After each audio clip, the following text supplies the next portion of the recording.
Welcome along to episode 864 of the Milk Bar. Jason Forrest here with you as ever. On the way on the show, we find out all about Tap Factory ahead of its arrival at the Grand Theatre in February. Ian Stone lets us know about his gig coming up at the Stafford Gatehouse. We find out about Totally Tina, who are out on tour too. And we hear how you could be joining in with a disco for grown-ups coming up at the end of January. Dr. Ritz Birah is along too, and we'll be talking all about the importance of sleep. That's all on the way on the show this week. Welcome to the Milk Bar. Welcome to the Milk Bar. Welcome to the Milk Bar. Welcome to the Milk Bar. Welcome to the Milk Bar. On the 22nd of February, Tap Factory arrives at Wolverhampton's Grand Theatre. The director, Vincent Pausanias, is with me now. How are you doing, sir? Very good, Jason. Very good. Now, obviously, this is a very high energy show. Tell us a bit about how it all came together. So Tap Factory has been created 13 years ago, and it has been touring all over the world since then on the 5 continents. This is I wanted to put together lots of performance, acrobats, tap dancer, of course. And the main thing in the show, it's really the comedy that links everything together. It's even if the show is very modern in its style, it has really like a kind of a Charlie Chaplin spirit. More than 800 shows, 5 continents, and wowed audiences along the way. Just the trail itself whet your appetite for what is going to be a truly amazing performance. So yeah, obviously we have amazing tap dancers, like world champion tap dancers. We have world-class acrobats. And also like musician, everything in the show is live. All the music, percussion is played, comes from the stage, and it's truly a universal show. We have been touring all over the world. We never changed anything in it, but because rhythm, it's universal, and it's not like there is a language in the show. You will see it's a kind of surprise, but the only person who speaks is from Africa, is from Ivory Coast, and he's speaking his own language. So everyone understands and doesn't understand. And it comes from lots of comedy comes from that too. And yeah. Now, is this something and a world of dance that you yourself have taken part in the past? Yeah. I have been in the show for years. Well, now I'm getting a bit old for that, but it's all the artists are really versatile artists. They are really strong in their own discipline, but in the same time they can act and play percussion and do comedy, and it's really an international cast. We have, of course, artists from UK, but also from France, from Africa, from Poland, Ukraine. It's really an international show. How do you find these artists, though? You must have to go and see a lot of other shows to find people to be part of this. Yeah, I don't have any rule about that. Sometimes I audition, of course, but also it's lots of people that I meet through other people, and I trust the contact, the human contact. I have been working a lot in that in show business. I know a lot of people in different kind of universe. I've been choreographing, directing show, lots of different kind of show in cabaret, in Paris Opera, in lots of different things. So I love the idea of mixing different origins. And the Tap Factory name actually also ties in with this very industrial look as well. Yeah, when I wanted to create my own baby, my own show, I really wanted to mix all these different disciplines together. And what better than a factory to do the fusion of different elements? And I like the fact that it's really like a strong set with scaffolding and all that, but there's lots of poetry also in that. So I like to surprise people. The show there's lots of contrast, as much visual, as much about the what you can hear in the show. It's not like 1 hour and a half of strong percussion that will break your hair. There's some really smooth moment, like with a dancer barefoot in the sand, and you can hear every details. And yeah, and going into a higher number really with the our ivory artist playing African flute in the same time and singing in the same time. So yeah, it's a lot of surprise, and all that is really linked by the comedy. It's really a show for all age from 5 till 95, I will say. And beyond. But it's going to be absolutely amazing. And does it come as one act all the way through, or do we get a break in the middle so we can have a drink? And so, because Yes. there's going to be so much energy on that stage, the audience are going to be worn out, aren't they? Yeah, we have an intermission in between, and people will have time to to chill out and come back, and and all that. Lots of interaction too in the show.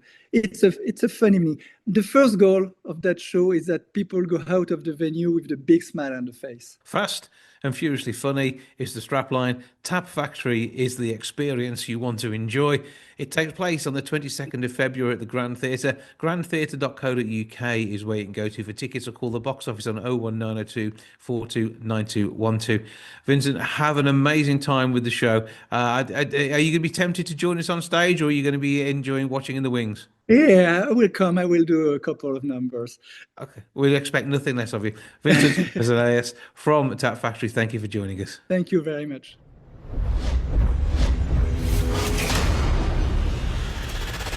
Somebody who is looking for the wow is Ian Stone. He'll be at the Stafford Gatehouse on the 21st of January. He's here with me now to let me know how things are ticking along. How you doing, sir?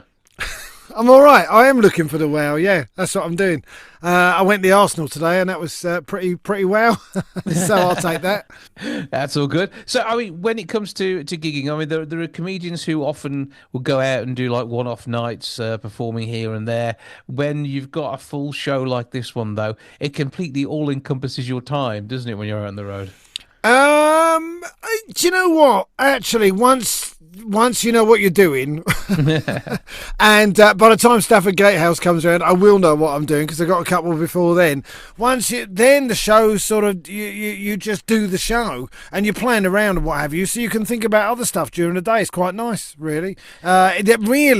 Once getting the tour to the starting line and making sure people are coming, that's all the work. After that, it's the fun. And this is also fun for the audience too, which is an important part of this experience. Oh no, it's mainly about me. It is okay. So yeah, the world revolves around you. That is what counts. Well, what can I tell you, Jason? No, of course I want people to have a good time. That's why I want them to come. I mean, I am of course addicted to the laughter and the attention. You know, I was basically neglected as a child, and I crave the adulation of strangers on a nightly basis. I mean, that's what this is all about. But you might be entertained while I'm doing it. I say fingers might, crossed. will be. Fingers crossed. Yeah, that's guaranteed. Right. Okay, but what is a wow moment for you outside of football? Come on. I mean, outside of football, all right, you know, if I'm standing in front of the Grand Canyon, that's a wow moment. If I'm in a forest and suddenly the light is hitting you in a particular way, that's a wow moment. Being at Radiohead in Copenhagen a couple of weeks ago to watch them, that was a wow moment, right? When they played Paranoid Android. There's loads of them. There's loads of that sort of stuff. Music gigs. Even watching movies. You know, I watched Jaws again for about the 400th time the other day. I absolutely love it, and I that is wow for me. So it's just finding that, you know, finding those moments, and I'm sort of dedicated the rest of my life to trying to do as much of that as I can. Because you know, it's a bin fire out there, Jason. You know what I mean? The world's a funny old place, particularly at the moment, and funny not in a good way. No. So if you're able to do that whilst it's getting a wow moment too, then we're on for a winner. Because is this going to be a wow moment for your audiences? Is that how it's going to work? I hope so. You know, listen, I don't imagine people will go away going, do you know what? That might have been the greatest thing we've ever seen in our lives, and we're going to dedicate our lives to following Ian in the future. I mean, I'd like it if that was the case, but one has to be realistic. I want people to go away going, that was great, and that'll do me. It sounds like you almost want a cult that follows you after the event. No, I don't really. You do? Come on. Well, it would be a bit annoying, wouldn't it? Really, a lot of the time if they're outside your house. I'm enjoying this level of interest from people, and if people come along and enjoy the show, and I'm sure they will, then great. So yeah, it's choosing whether to be a person of note or a person of notoriety, isn't it? Yeah, I suppose that's true. Yeah, I can't really add to that. It's very Okay, well put. so when it comes to the way you take your comedy on the road, though, are there any sort of essentials that make a comedy gig work for you? I mean, you talked about the fact once you've got the show written and you're into the run of things, you've got a standard day to day. But I mean, do you like to turn up early, explore a town or city, or what do you do? No, not particularly. I'll get there a couple of hours before. I do a little sound check. I sit in the dressing room. Yeah, that's what I do, really. Yeah. So what's on the rider then? Uh, I love. Do you know what? I haven't got one, but now I think we should put one together. Really. Okay, I mean, because I'm thinking shredded wheat. There should be just to make them wonder. Maybe frosted shredded wheat, and they all have to be frosted on the right side up in the packet. So right, so you're going on the slightly weird and annoying sort of rider idea. I see you're a breakfast cereal kind of man. To be fair. Oh, right. So you would perhaps have some shredded wheat if they were left in a dressing room. Well no, personally, I wouldn't go for it myself. I just guess they've been there for a little while. But I see you as somebody who likes his fibre as well. You know, that sort of thing. I have no idea what to say to that. Now I'm going to ask other people, do I look like someone who likes my fibre? Anyway, I do, but I would like fruit. I'd like decent fruit in the dressing room. I've never really given it a moment's thought until now. I mean, you could go all diva, couldn't you? Go a bit Mariah Carey. I'd like a swan there, please. Okay. I'd like a swan in its own pen with someone who can make it do tricks. Can you do that for me? Yeah, breaking arms at will, that sort of thing. No, and well, yeah, they can be a bit horrible, can't they? But actually, Stuart Copeland from the Police, they asked him what it was like being massively famous, and he said, "Bring me a swan now," right? And people would. He said, "That's what it's like. That's what it's like." And I think that would mess with your head, to be honest with you. I'd rather go to the Stafford Gatehouse and 150 people come along and, get a couple of bottles of water in the dressing room before. A bit tepid, or has it got to be a chilled temperature? I mean, how does that work? You don't want to drink water that's too cold, do you? Apparently. It's got to be about right, hasn't it? It's got to be about right. And honestly, the other thing, listen, I don't really I'm thinking about my fibre too much to think about water, to be honest with you. Yeah, that can be a thing. Okay, so what else do we need to do to prepare for this gig? Lower expectations of what WoW is, so we can be wowed, or how do we work it? No, I wouldn't think about it in those terms. I think come along, and do you know what? I've been doing this a while. I think I can make you laugh. That's the way we like it. Gatehousetheatre.co.uk is where you grab your tickets, or you give the box office a call at 01785 619 That gets you along. It is the 21st of January. And what night of the week is that? Good question. What's today? Today, I'm looking. Today's. Do you know what? What night of the week is that? Is that a Thursday? I'm just checking. It doesn't tell me on here. Well, can we not look at a calendar? I can look at a calendar. 21st. It's a Wednesday. That's it. Wednesday's a good night for comedy, isn't it? It's just what you need on a Wednesday. Do you know what? A lot of people don't gig on a Wednesday, but I think maybe this is the reason that I took the Wednesday gig. It's a while ago since I booked it. But yeah, it's a Wednesday night, 21st. That'll work. It's at 7:30. Tickets are priced at £23. And before you know it, your world will be full of mirth, merriment, and the wow factor. That is all courtesy of Ian Stone. Give us all the details of where else we can find you on the socials so people can dive into your magical world of fibre and water. Ian Stone Comedy on Instagram and TikTok.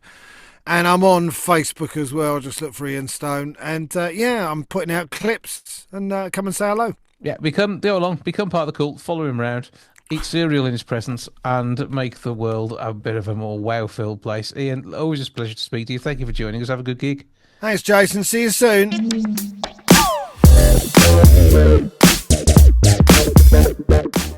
Now, disco for grown-ups, the party for people who are a little more discerning whether what they're looking for is going to be reappearing at King's Hall in Stoke-on-Trent on the 31st of January. A chance to go out and have a good time. Simon Stanford is here to tell us all about it. How are you doing, sir? Very good, thank you. Good to have you along. Now, you can dance off those January blues. It's the end of dry January technically as well, isn't it? So tell us a bit about what you've got in store. We've taken Discos for Grown-Ups to Stoke Hall. I think it's our 8th or 9th show. So it's always a fantastic night, beautiful venue. But this time we're changing it up a bit. We're doing a daytime party. So we get a lot of demand for these. So because we've been so many times to the King's Hall, we thought we'd try something new and different. It kind of starts at 3. The dancing starts at 3 and it finishes at kind of 6:30. So you can dance all afternoon, Saturday afternoon.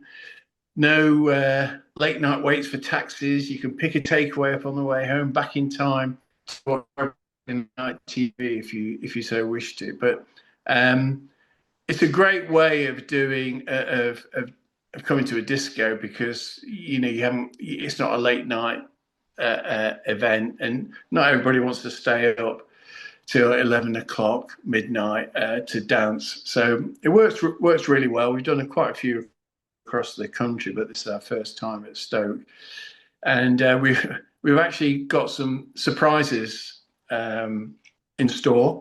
So we're doing before the show starts, we've got a disco dancing lesson with the legendary disco dancing Derek, who comes along to a lot of our shows. He's a professional disco teacher, so he's going to be teaching all the dance moves to a Bee Gees song.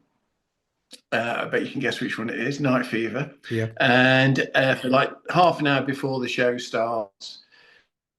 So get everybody moving around, get them warmed up. And then later during the show, we're playing the song and we'll get everybody up to dance, do all the moves that they've been taught before the show starts. So it's going to be a fun thing. And he's a brilliant teacher as well. So he's always lit in, you can spot him a mile away. He's like a walking Christmas tree. And but yeah, he's a great guy. And we've also got a singer coming as well to belt out some 70s disco classics, Maria, who does some of our shows as well. So, we've put on a hell of a show. It's not just somebody DJing. We have lights, lasers, confetti cannons going off, smoke. So it's like one big massive party, to be honest, Jason. It sounds really good fun. Well, with the music of the 70s, 80s, and 90s, you've got some amazing 70s disco classics. You've got the brilliant tunes of the 80s and a bit of 90s to sort of make you feel young again. Yes. So we take people on a journey. So we start with the 70s disco and soul. Then we move into the 80s pop, and then the 90s dancehall bangers. And then we go back round again, do it all again. And then the last half hour is kind of a bit more cheesy party tunes, sing-along tunes, because for the last half hour, just to leave everybody on a high. But our job is to keep people on the dance floor, and people just come and they just lose themselves. As the song goes, get lost in music. People do. I see them with their eyes shut, and they're just absolutely loving it. It's a bit of nostalgia as well, so we play a lot of songs they may not have heard for a long, long time, but everyone knows all the songs that we play. We don't play anything obscure. We just play them all in the right order. That's the important thing, isn't it? That's what you got to get. You fill the dance floor, and sometimes you move the shifts over, so people might go for a bit of a break. But it's really about keeping everyone moving. Glow sticks and retro sweets are plenty as well. Yes, everybody gets a free glow stick, and we've got on our merchandise table, we have a big bowl of like sherbety retro sweets for people to kind of delve into to keep the energy going whilst they're dancing. And that really helps, because we have tables and chairs out so people can take a rest. But really, everybody's there to have a boogie and have a good time. It sounds absolutely brilliant. What are all the details? Because this is well worth travelling to, isn't it? Absolutely, yeah. We'd love to see you there. Okay, so you can buy the tickets from Eventbrite. Go on Eventbrite and just search for Discos for Grown-Ups King's Hall, and you'll find it. Or you can go on our website, discosforgrownups.com, and there's a link there to buy the tickets there. Tickets start, and it's only like 20 quid for a great day of dancing, and it's a lot of fun. People really enjoy it. Tickets selling really well, as usual, and it's going to be a fun time for everybody. So it's absolutely brilliant. It's the 31st of January, and that's a Saturday, so that's all going to be good. Yeah. As I say, discoforgrownups.com, Facebook and Insta, you're on there as well, Disco for Grownups. Give it a search, see Yes. what's gone on before, and let you know what you let yourself in for. 3 o'clock through to 6:30, and a fun time to be had for all. Are there actually any age limits on this? Who can and can't come? Well, it kind of manages itself because nobody under it's kind of 18 plus, really, Jason. But Yeah. we get people of all ages coming, which is great. I love to see young people who know all the songs as well. People in their 20s through to people in their like 60s and 70s. Everybody just dances together. Nobody's trying to be too cool. It's just a feel good night, a celebration of the music, really, because you know, I would say that, wouldn't I? But it is the best music to dance to. So Absolutely. No, yeah, I've done 80s nights in the past. In fact, I think it was the late 90s I was doing 80s nights, and we had a great time with all of that. And the music yeah, lives on. And if you're going to throw some shapes to a bit of a pop number from the 80s or a dance tune from the 90s, you're going to have a brilliant time. Simon Stanford from the team at yeah. Discos for Grown Ups, thank you for joining us. Thank you very much. Thanks, Jason. Totally Tina is on its way to the Stafford Gatehouse on Friday, the 23rd of January. It will be an absolutely amazing show. To tell us more about her role as Tina in it, I'm joined now by Justine Riddoch. Good afternoon. How you doing, Jason? I've just actually been down to Birmingham yesterday, and I've just bought an extremely large amount of costumes from my favourite shop in the world, Sequin Showstoppers. So Okay. I'm going through thousands of costumes and cases at the moment. They're all dotted all around the floor. So, but how does all this come about? Because what took you from being you and transformed you into the amazing Tina Turner? Well, I suppose it was Stars in Their Eyes back in 2002, but I wasn't Tina Turner. I appeared on there with Matthew Kelly, and I said, "Tonight, Matthew, I'm going to be Anastasia." So I was Anastasia at first, and the voices are just so similar that people said to me, "You really sound like Tina Turner." And I had tried a couple of other tributes before, Cher and Shania Twain, and I thought, you know what? I wonder if we could pay tribute to the legend that is Tina. So I started watching her concerts and I thought, oh, this has got to be something big. This can't be just me on my own. This has to be a massive production show. But I mean that's Tina's way, and quite clearly the Justine Riddoch way as well. Yeah, definitely. I never do anything by halves. Whoa. But those again, it wouldn't fit. So I mean, you get to belt out the likes of River Deep Mountain High, Proud Mary, Norwich City Limits, all of those. That is simply the best. These are true classic songs, and you more than do them justice. Well, thank you very much. I was playing actually. I've just got a jukebox in my house, not a real big expensive one, but like a copy one, and it plays records. And I thought, well, I've got one record, and it's the Private Dancer album. And I thought, well, that should be the first record that's ever played on this jukebox. And I was playing along to it and listening to her inflections again, and thinking, sometimes your voice tires and you get a little bit lazy and you drop some certain inflections. And I was listening back to it and thought, right, okay, right, let's have a listen. I was recording myself and you're proud of dance. And I thought, no, we're okay. We're okay. There's still a few times that I lapse, but majority of times, 98.9. But I mean, it is a difficult act to follow and to recreate, isn't it? Well, that's it. That's why I always said it's not about replacing Tina. Nobody in this world will ever replace the icon that she was. She was dynamic. What an artist, 5 decades worth of music. So it's not about copying. It is to a degree, but it's not about copying any one of her concerts. And for me, it was about paying tribute to her. She said to Adrian Warren in the musical, "Don't try to be me, bring a flavor of me to the stage." I think I go a little bit further than that because I've studied her so much. And I've studied Angela Bassett, who played her in the movie, facial mannerisms and body movements. And I really, really look at it because I want people to feel like they're watching a Tina concert. But then at the same time, when we stop singing and I talk to them still in the American accent, but I talk to them as Justine. And we say about how Tina's life was and what she did. So that means that I can be me for just a little bit and I can be a bit silly. So if I'm really tired after Proud Mary, I can actually lie down on the floor and go, oh, okay, that's it. I should have picked somebody who stood still a bit more. But Tina wouldn't have done that. Obviously, because she was just being herself. But for me, it's not a parody, it's not a caricature, it's about a respectful tribute, honouring her music and everything that she did in her life. Yes, what a life and what a story. And from the highs, the lows, the ups, the downs, the journey that brought her to this stage. And then you taking this out on the road for what this is your 17th year with Totally Tina now. And you No. keep being out there because people have a demand for this music and you do this right. Oh, well, I hope to think so. Over the years, it's been a bit of a struggle because we're a small production company. You know, we just created it ourselves. We're all from the Northwest and we all started practicing in social clubs. And I knew the vision that I had because every concert that you ever watched to Tina's was so dynamic. And obviously, we don't have that sort of budget, but everybody who comes to our shows says, oh, it just feels like I was watching a Tina concert all over again. And I love the way you did that. And I love the way you did that. So sometimes we'll do things a little bit different. We use the Bond theme before we go into Goldeneye. And then I've attached Goldeneye together with We Don't Need Another Hero, and it's got a slight, it's not a dance beat, but it's got like a heavier beat behind it. It's not sped up, but it's got a heavier thump to it to make the two songs merge together. And we call that the movies section. Don't get me wrong, next year I might just do the whole songs again, and I'll change from that one, which is the good thing about it. I get to decide what it's going to look like and sound like, and how we're going to make changes for next year, whether it's costumes or medleys. And it's a nice creative process.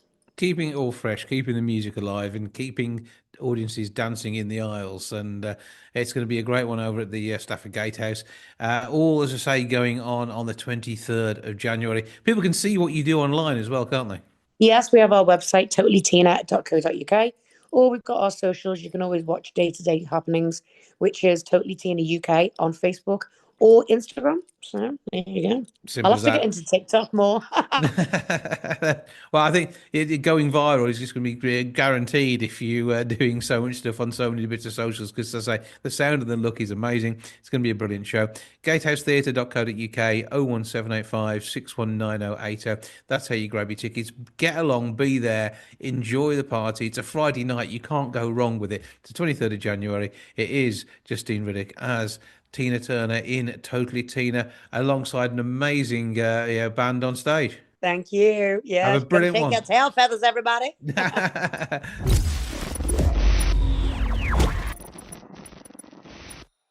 They will all have different priorities for 2026, but sleep should be one of them. Dr. Birah is here to give us a few tips on making sure we catch the Zeds. How you doing? I'm really well, thank you. How are you? I'm okay, thank you. Now, Panda London has done this research, and 1 in 3 of us say that sleeping better is our New Year's resolution.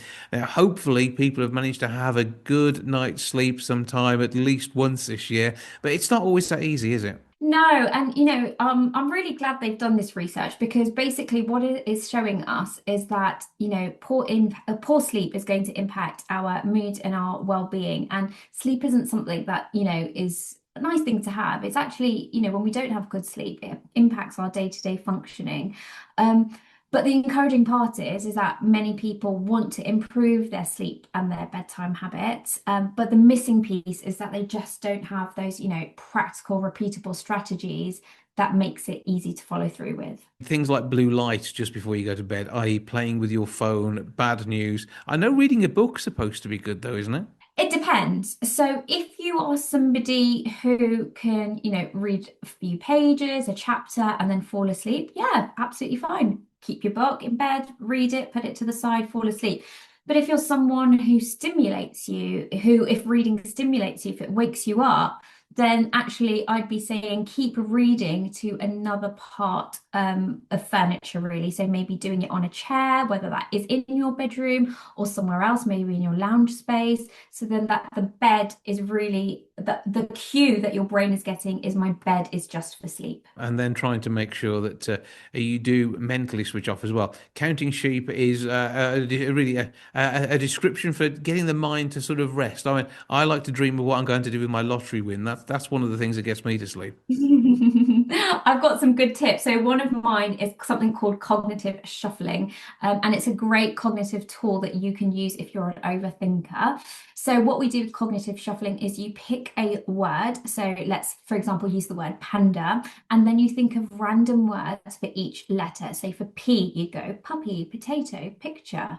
A would be ant, apple, angel, and then you work your way down, through N, through D, through A, and then you do another word and another word, and then what you're going to find is it interrupts rumination, all the thoughts that you're having, your to-do list, your worries, your thoughts. It's going to interrupt that, and it's going to help the brain drift off to sleep. Thinking about sleep's one of the worst things to get you to sleep, isn't it? That's the other part of the problem.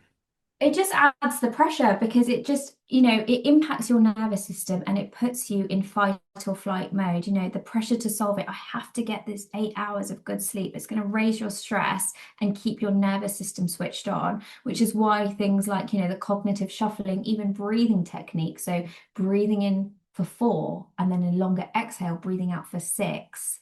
Are techniques that are going to rebalance your nervous system and bring you into the parasympathetic state, which you need to be in order to go to sleep. But you also need to be comfortable too. And I think Panda London, they've got things here where obviously they've got a full range of bedding, which is going to help keep you cool when you need to be and warm when you want it. Yeah, and so, I don't think we'd really pay enough attention to how much our environment is going to support us to have supportive sleep. And it's something that we can overlook. But comfort really matters because when the body's uncomfortable, the brain stays in that vigilant mode, which then is what is going to lead to those micro awakenings and much lighter sleep. You're not getting that deep restorative sleep, which your brain needs to wash through all the chemicals. And Panda London, they have amazing bamboo bedding, and it's bedding that's breathable. It's going to support your temperature comfort. And even things like, if you're looking to upgrade your mattress or if your mattress is too firm, a topper can be such a great way to improve, that pressure relief, particularly, for side sleepers or for those who wake with stiffness. So it's all about the comfort. It's all about the mind space that you're in when you get to bed. And things like avoiding caffeine just before bedtime, or at least a few hours before bedtime, can make a difference too.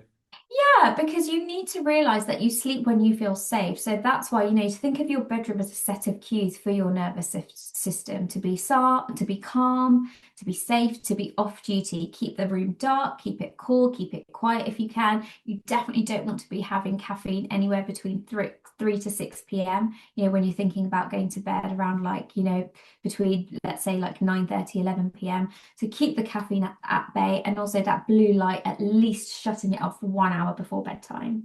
Yeah, and making sure we're sort of ready for a good night's sleep, because it's going to make our day, the following day, a great day.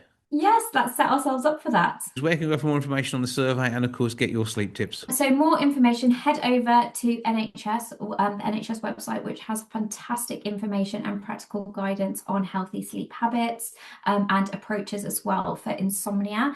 If you're struggling, also please go and speak to your GP for all your bedding and mattress needs. Of course, check out Panda London. And if you're interested in journaling before bedtime, then have a look at Reflect with Dr. Ritz. It's something like that again, it finishes off the day for you, doesn't it? A bit of journaling.